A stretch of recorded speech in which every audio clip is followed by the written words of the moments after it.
ভোরের সূর্য ফোটার সাথে সাথে নিজেকে হারিয়ে ফেলতে চান প্রকৃতির মাঝে, নাকি ভালোবাসার মানুষকে পাশে বসিয়ে দোলনায় দোল খেতে খেতে প্রকৃতি উপভোগ করতে চান?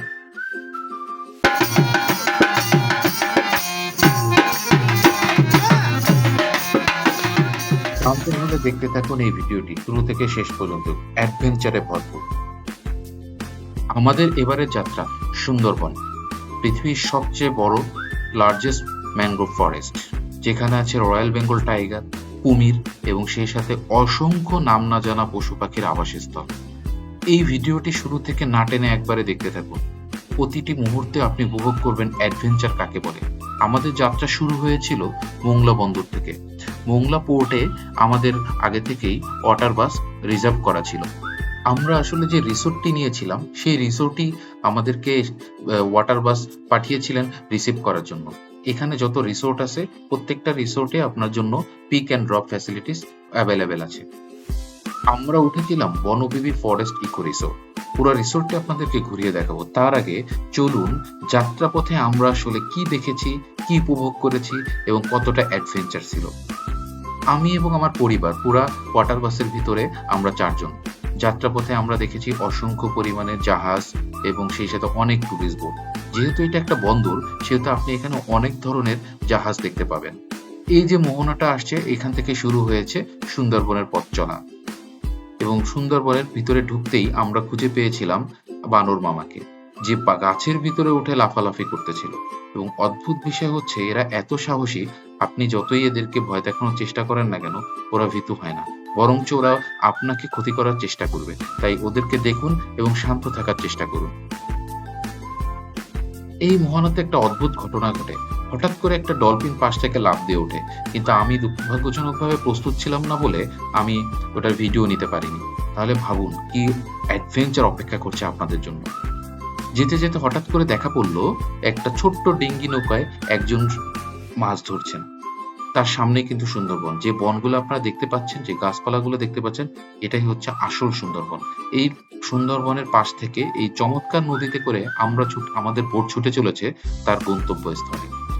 একটা কথা বলে রাখা ভালো, এই নদীটা খুবই বিপজ্জনক, কারণ এই নদীতে আছে প্রচুর পরিমাণে কুমির। বেশ কিছুদিন আগে একজন জেলেকে এই নদী থেকে কুমির টেনে নিয়ে যেয়ে মেরে ফেলে। আর ওই যে সুন্দরবনে আপনি খুঁজে পাবেন ছোট ছোট কিছু ক্যানেল। এখন চলছে ভাটা, যার কারণে নদীতে পানি কম আছে। আমরা নদীর পাশে, এক পাশে হচ্ছে বসত ভিটা যেখানে জেলেরা বাস করে এবং আর এক পাশে হচ্ছে সুন্দরবনের গহীন বন। আর তার মাঝখান থেকে ছুটে চলেছে আমাদের ওয়াটার বাস। এমন একটা সুন্দর পরিবেশে নিজের চেহারাটা না দেখালে হয়, তাই আমরাও আমাদের নিজেদের চেহারাটা একটু আপনাদেরকে দেখিয়ে দিলাম।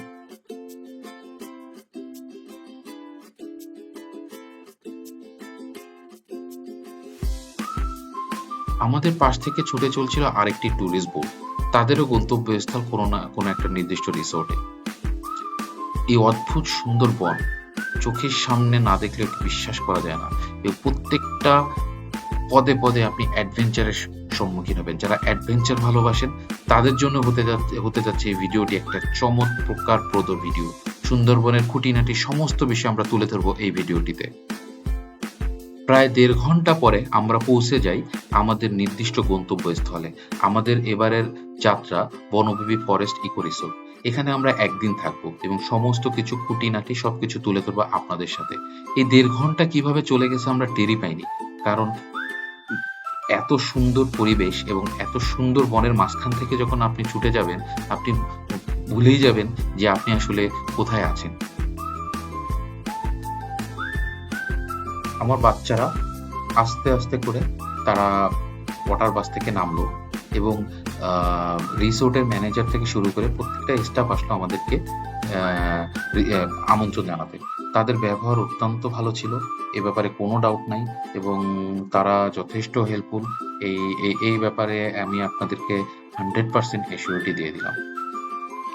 আমরা যেখানে উঠেছি এই ঘাটটাই হচ্ছে তাদের নিজস্ব ঘাট এবং পাশেই হচ্ছে তাদের রিসিপশন, প্লাস সেই সাথে এখানেই সব লাঞ্চ ডিনার এখানেই হয়। এবং দোলনা দেখে আমার বাচ্চারা ছুটে চলে গেল দোল খেতে খেতে, কারণ এই জায়গাটা এত সুন্দর একটা জায়গা যে আপনি সামনে থেকে না দেখলে আসলে বিশ্বাসই করবেন না।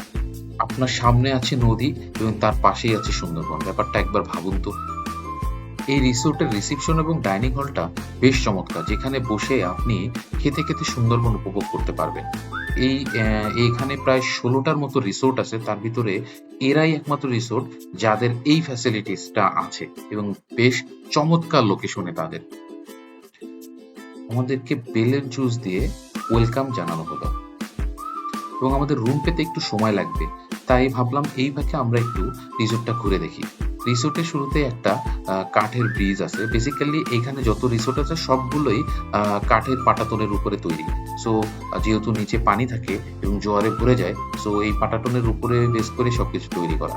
আমরা একটা ছোট বেশ বড় একটা পুকুর পার হয়ে এই ব্রিজের উপর থেকে বা পাটাতন যেটাই বলি না কেন, এটার উপর থেকে আমরা ঘুরে ঘুরে দেখতেছিলাম রিসোর্টটা আসলে কেমন। ওইটা হচ্ছে ওদের রিসেপশন এবং ওদের রুমগুলো সবগুলো হচ্ছে এই পাশে। প্রত্যেকটা রুমের এটাকে বলে হোগল পাতা বা গোল পাতা, এর স্থানীয় ভাষায় বলে হোগল পাতা। প্রত্যেকটা রিসোর্ট হচ্ছে তাদের গোল পাতার মাঝখানে এবং প্রত্যেকটা রিসোর্টের রুমগুলোর মাঝখানে চারপাশে গোল পাতা ছড়িয়ে ছিটিয়ে আছে এবং এদের এখানে ফ্যামিলি কটেজ থেকে শুরু করে ডুপ্লেক্স কটেজ, তারপরে আপনার যদি আরো বড় ভিলা চান, সব ব্যবস্থাই এদের এখানে আছে।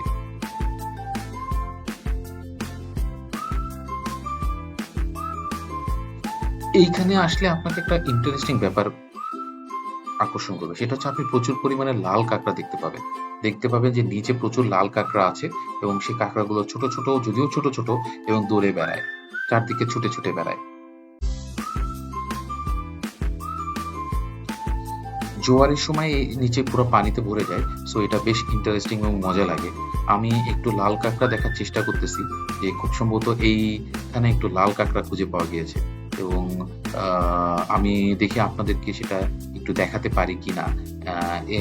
এর ভিতরে ছোট ছোট এই যে নিচে যে মাটির রাস্তাগুলো দেখা যাচ্ছে বা মাটি দেখা যাচ্ছে, এর ভিতরে ছোট ছোট লাল কাঁকড়া দৌড়িয়ে বেড়াচ্ছে।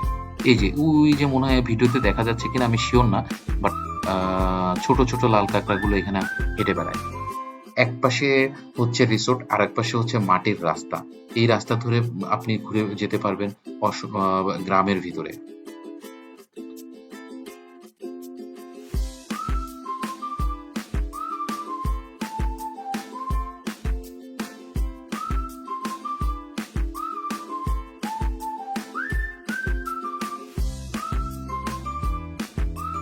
আমরা রিসোর্টের পিছন সাইডে এসেছি।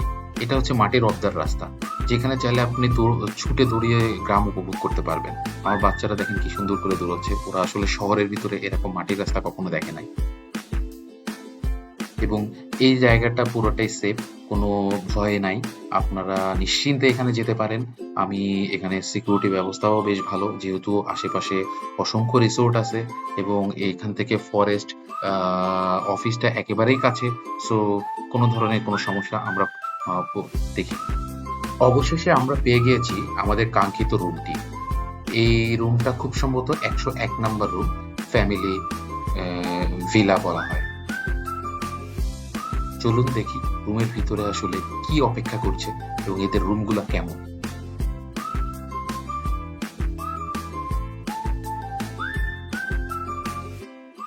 রুমে ঢোকার সাথে সাথে আপনার চোখে পড়বে একটা ফ্রেশ টয়লেটটা মোটামুটি সিমসাম এবং সেই সাথে কাপেল বেড। পুরোটাই যেহেতু ইকো কটেজ, পুরো ইকো এনভায়রনমেন্টে তৈরি। এটা খুব বেশি আধুনিক না হলেও একেবারে খারাপ না। রুমের চারপাশে বিভিন্ন ভাবে ডেকোরেশন করা আছে এবং আপনারা দেখতে পাচ্ছেন কাঠ দিয়ে এটাকে ডেকোরেশন করা। এই পাশে হচ্ছে আপনার ফ্রেশ টয়লেটে দরজাটা কাঁচ দিয়ে করা, বাট ভিতরে পর্দা আছে এবং সেই সাথে রুমে পর্যাপ্ত পরিমাণে আলো বাতাসের ব্যবস্থা তারা করেছেন এবং সেই সাথে লাইটের ব্যবস্থা আছে। বাট এখানে এসি নাই, কারণ এসির প্রয়োজন হয় না এই কারণে যে এই কটেজগুলো নর্মালি অনেক ঠান্ডা থাকে, সো আপনাকে রাতে কাঁথা গায়ে দিতেই হবে। তো সেই সাথে পাশে ছিল আরেকটা রুম, এটা আসলে ওরা লিভিং স্পেস বলে।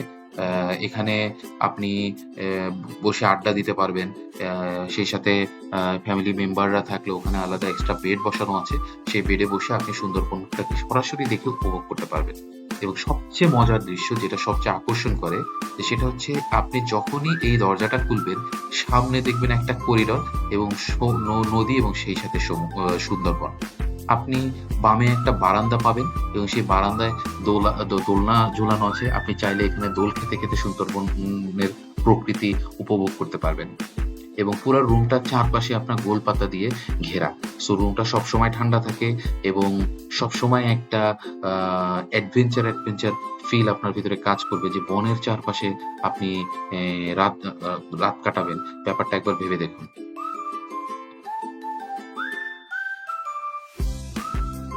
আমি পাটাতন দিয়ে একটু হেঁটে সামনে যেয়ে দেখার চেষ্টা করলাম যে আসলে কি আছে, এবং সামনে যে স্পেসটা ওরা রেখেছে ছবি তোলার জন্য অস্থির একটা স্পেস। আপনারা ছবি তুলে খুব মজা পাবেন।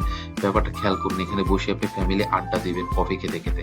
সামনে নদী, তার ওই পাশে বন এবং এইখানে একটা মোহনা, এবং যখন এখানে জোয়ার থাকে এর সৌন্দর্য কয়েক গুণ বেড়ে যায়। এত বেশি সৌন্দর্য এখানে থাকে যে না দেখলে আপনি বুঝবেন না, চোখ ভরে যাবে এই সৌন্দর্যতে। আমরা দুপুরের লাঞ্চ সেরেই ছোট ডিঙ্গি নৌকা নিয়ে বের হয়ে গেলাম সুন্দরবনের ভিতরে ঘুরে দেখার জন্য। লাঞ্চে যে মেনুগুলো ছিল যথেষ্ট ভালো খাবার ছিল, সেটার কোনো ভিডিও আমরা এখানে রাখছি না, কারণ লাঞ্চ থেকে আমাদের কাছে বেটার মনে হয়েছে যে সুন্দরবনের আশেপাশের দৃশ্যটা রাখাটা সবচেয়ে ভালো। বাট খাবারের ব্যাপারে আমি আপনাদেরকে এনশিওর করে দিলাম, খুব কোয়ালিটিফুল খাবার তারা এনশিওর করে এবং প্রত্যেকটা খাবারই এই প্যাকেজের আন্ডারে থাকে। আমাদের আসলে প্যাকেজ পড়েছিল একদিনের জন্য, আমরা 4 জন গিয়েছিলাম ফ্যামিলি ভিলা। 11,000 টাকার মতো পড়েছিল, যার ভিতরে 3 বেলা খাবার এবং স্ন্যাক্স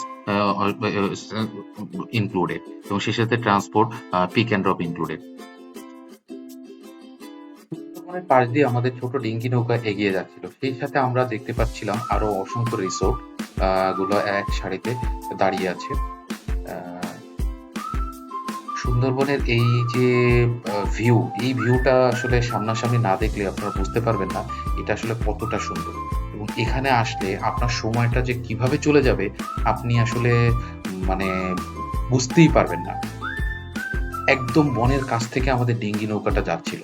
ডিঙ্গি নৌকাটা খুব ছোট ছিল, এবং এখানে একটা বড় ব্যাপার খেয়াল করে বলা দরকার, এই নদীটাতে প্রচুর পরিমাণে আপনার কুমির আছে। সো যখনই আপনারা এখানে ভিজিট করবেন খুব সতর্কতা অবলম্বন করবেন। আমি ভিডিও করতেছিলাম এক পাশে, ঠিক অন্য পাশ থেকে হুট করে একটা কুমির সাঁতার কেটে চলে গেল। এবারও দুর্ভাগ্য যে আমি এই ভিডিওটা নিতে পারলাম না। এবং আমরা দেখতে পাচ্ছি আরো অনেক টুরিস্টরা এখানে ভ্রমণ করছে, তারা ক্যানেল ক্রুজ করছে। আমরা একদম বনের ভিতরের সাইড থেকে চলে যাচ্ছিলাম। সো একটা ভয় কাজ করছিল কখন না আবার বাঘ মামা সামনে এসে দাঁড়ায়। যদিও আমাদেরকে যে মাঝি তিনি এনশিওর করছিলেন যে লাস্ট 5 বছরে এখনো বাঘ সামনাসামনি এসে দেখা দেয়নি, বাট তারপরও একটু সতর্কতা থাকার কথা তিনি বলেছেন, কারণ যে কোনো সময় দেখা যেতে পারে। ওই যে দূরে একটা সুন্দর রিসোর্ট দেখা যাচ্ছে, সম্ভবত এটা সুন্দরী ইকো রিসোর্ট হবে অথবা বন ট্রিপ ইকো রিসোর্ট হবে, আমার ঠিক নামটা মনে নাই। আর এইটা সম্ভবত ইরাবতী রিসোর্ট এটা, আমি যদি গেস করে বলতেছি, বাট নামটা আমি পুরো পড়ে দেখতে পারিনি। এভাবে আমরা প্রায় 1.5 ঘন্টা সুন্দরবনের ভিতরে ঘুরেছি, যার ভিতরে আমরা গুইসাপ দেখেছি, আমরা হরিণ দেখেছি লাইভ, এবং সেই সাথে আমরা কুমিরও দেখেছি। বাট দুর্ভাগ্য হলে আমি ভিডিওটা নিতে পারিনি, কেন হঠাৎ করে সামনে। বিকালে নাস্তা শেষ করার পরে আমাদের জন্য আয়োজন ছিল লোকাল সাংস্কৃতিক অনুষ্ঠান, এবং লোকাল সাংস্কৃতিক দল এটা পারফর্ম করেছে প্রায় 2 ঘন্টা মতো।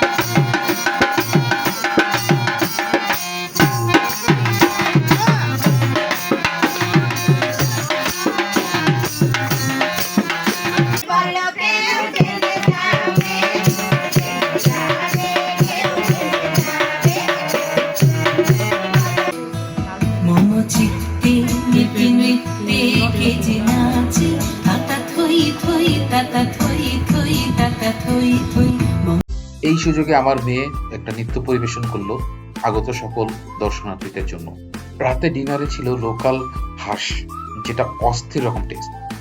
একটা রাত চমৎকারভাবে কাটিয়ে এবার চলে আসলো আমাদের বিদায়ের পালা। আমরা রিসোর্টে প্রায় 50 জনের মতো ছিলাম, 35 জনের একটা গ্রুপ এখানে এসেছিল।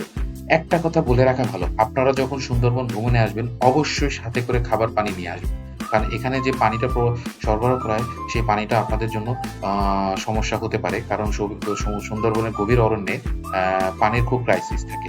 যদিও তারা ভালো পানি দেয়, তারপরও এই পানিটা আমার আসলে ফুড পয়জনিং এর একটা প্রবলেম করেছিল। সো আমি সাজেস্ট করব, বিশেষ করে যাদের বাচ্চা আছে, অ্যাটলিস্ট মোংলা বন্দর পোর্ট থেকে 5 থেকে 10 লিটার পানি সাথে কিনে নিয়ে আসবে। এই ভিডিওটি ভালো লাগলে বেশি করে শেয়ার দিবেন এবং আমাদের সাথে থাকবেন। সামনে আরো নতুন ভিডিও আসবে, নতুন নতুন রিসোর্টে ভ্রমণ অভিজ্ঞতা।